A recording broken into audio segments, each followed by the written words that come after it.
जय हिंद, वंदे मातरम। नमस्कार मेरे प्यारे साथियों, आपका अपने सैनिक चैनल पर स्वागत है। मैं आपका दोस्त अनुज कुमार और आप देख रहे हैं अपना खुद का चैनल ABI न्यूज़ भारत। रक्षा कर्मियों के लिए सरकारी पेंशन पोर्टल स्पर्श में डेटा उल्लंघन का मामला सामने आया है। अभी तक आप ये जानते होंगे कि स्पर्श को लेकर एक बहुत बड़ी स्कीम अभी चली हुई है।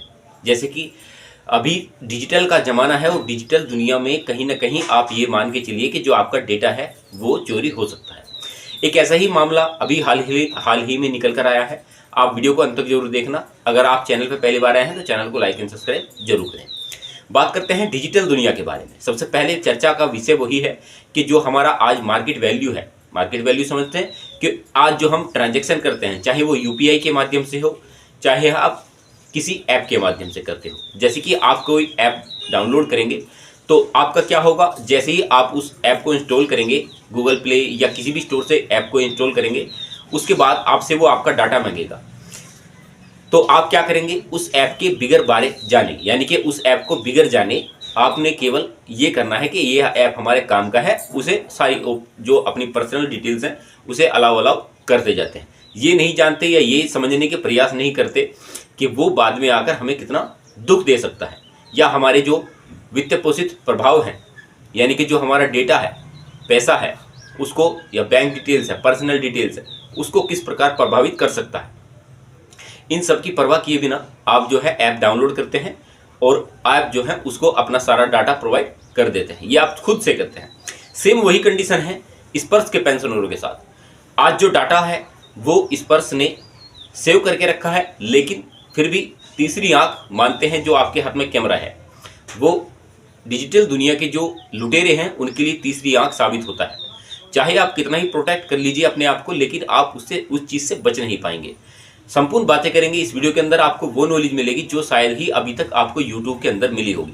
आप वीडियो में अंत तक बने रहना, सस्पेंस लास्ट तक रहेगा। आप लास्ट तक वीडियो को जरूर देखें। मेरा आपसे यही कहना है, इस वीडियो को शेयर जरूर करें, जितना भी हो सके इस वीडियो को शेयर करें, ताकि हर लोग या हर कोई एक देशवासी इससे सतर्क हो सके कि डिजिटल दुनिया आज के समय में आखिर क्या करती है, या पेंशन को लेकर क्या स्पेशल मुद्दा आज के समय में चल रहा है। हाल ही के महीनों में डेटा उल्लंघन की एक श्रृंखला को जोड़ते हुए रक्षा कर्मियों के लिए समर्पित सरकारी पेंशन पोर्टल स्पर्श को हाल ही में डेटा उल्लंघन का सामना करना पड़ा। डिजिटलीकृत पेंशन प्रणाली स्पर्श सीमा सड़क संगठन और सैन्य खुफिया सहित 50 संगठनों के 3 मिलियन से अधिक पेंशनर भोगियों को ऑनलाइन पेंशन संबंधित सुविधाएं प्रदान करती है। हालांकि उल्लंघन के सटीक विवरण का खुलासा अभी नहीं हुआ है, लेकिन मौजूदा प्लेटफॉर्म टेलीग्राम पर एक पोस्ट में उपयोगकर्ता नाम, पासवर्ड, पेंशनर नंबर और बहुत कुछ जैसे कि डेटा का उल्लेख किया गया है।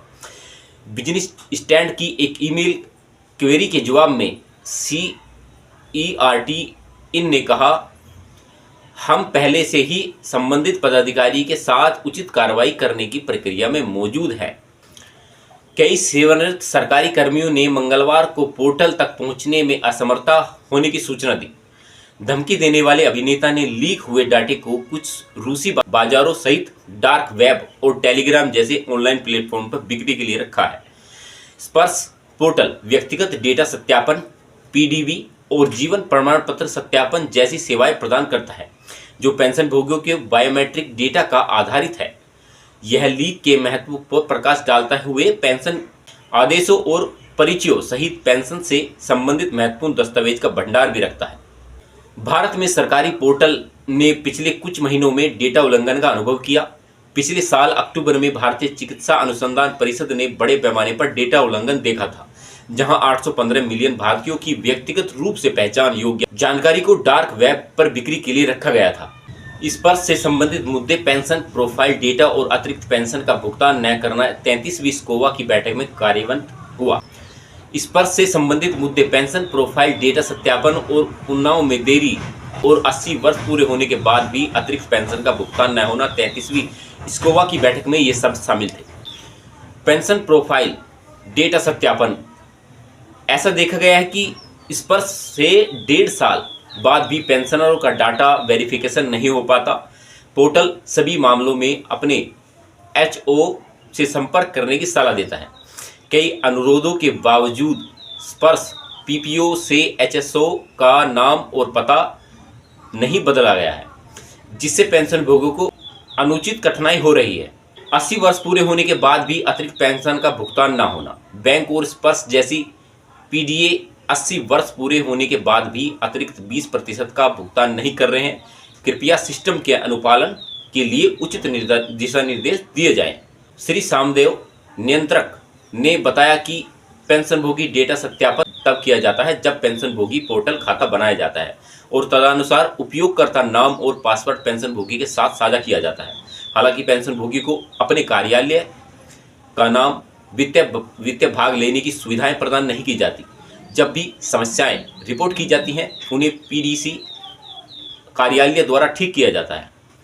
एचओओ पेंशनभोगियों के सेवा रिकॉर्ड का संरक्षण करता है। सही पीपीओ या किसी भी डेटे को एचओओ पीपीओ द्वारा शुरू या अनुमोदित अनुरोध के माध्यम से अधिसूचित किया जाता है।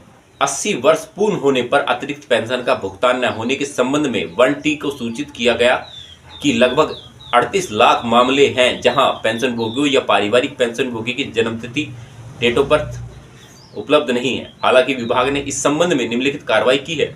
लगभग 1.5 लाख मामले जहां केवल जन्म का वर्ष उपलब्ध है। नियम आदेश अनुसार जन्म के वर्ष को अगले 1 जनवरी को जन्मतिथि में परिवर्तित किया गया है। लगभग 2.5 लाख मामलों में जन्मतिथि की सूची के लिए अभिलेख कार्यालय के साथ साझा की गई है। विभाग पेंशन भोगियों से मिले इनपुट के आधार पर उपलब्ध के मामले पर जन्मतिथि को भी बदलने के प्रयास किए जा रहे हैं। तो साथियों, आप मुझे वीडियो में कमेंट्स करके केवल इतना बताना कि आपने जो डिजिटल दुनिया की रास्ता चुना है वो कितना सही है और कितना गलत है। क्योंकि आज हमारा कोई भी डाटा, चाहे हम किसी भी प्रकार से दे रहे हों, लेकिन हम अपना डाटा डेली शेयर जरूर करते हैं। किस प्रकार से?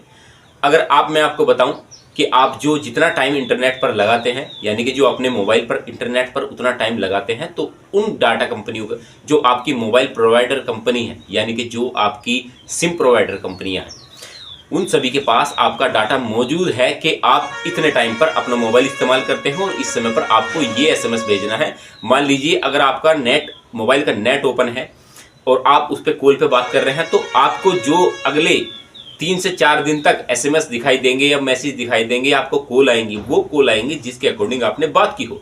मान लीजिए कि आपने किसी अपने मित्र से बात की कि मुझे प्लॉट खरीदना है, या मैं रिटायर हुआ हूँ तो मुझे जो है इस चीज़ में अपना पैसा इन्वेस्ट करना है, तो आपको कुछ कहने की या कुछ करने की जरूरत नहीं है। सेम आपके मोबाइल पर वही SMS और वही कॉल जो है आने शुरू हो जाएंगे। आपको कहीं जाने की जरूरत नहीं है। साइबर फ्रॉड इतना है कि आपको खुद ही संपर्क कर लेंगे कि आपका ये अब प्लान निकला हुआ है। चाहे आपको किसी भी प्रकार से फ्रॉड के झांसे में लाने का प्रयास किया जाए, मेरा केवल मकसद इतना रहता है कि मैं हर एक भारतीय को, जो भी मेरा भाई आज मेरी वीडियो देख रहा है, वो कहीं ना कहीं इस जाल के माध्यम से निकलने का प्रयास जरूर करेगा। और जितना हो सके इस वीडियो को शेयर करें, लाइक करें, चैनल को सब्सक्राइब करें और चैनल को ग्रो करने में मेरी मदद करें। क्यों? क्योंकि आप ही लोग मेरा परिवार हैं। मैं आपको सतर्कता के विषय में हमेशा ऐसे ही नॉलेजेबल वीडियो प्रोवाइड करने की कोशिश करता हूं। तो मैं आपसे एक गुजारिश भी करना चाहता हूं इसके ऊपर कि जो आप वीडियो में अंत तक बने हैं, तो आप अपने भविष्य को लेकर चिंतित हैं और आप डेली के डेली मुझसे ऐसी जुड़ सकते हैं लाइव के माध्यम से। मैं डेली लाइव मेरी अपलोड होती है, तो आप जो भी मेरा भाई आज बेल आइकन को ऑल पर नहीं दबाएगा, वो उससे मिस जरूर हो जाएगा। तो बेल आइकन को ऑल पर दबाना जरूरी है, ये आप मान लीजिए, ये आपके लिए बेनिफिट वाली जरूर साबित होने वाली है। चलिए दोस्तों, मिलते हैं आपसे ऐसे ही नॉलेजेबल मुद्दे के साथ। तब तक अपने ख्याल रखें, तब तक के लिए जय हिंद, वंदे मातरम।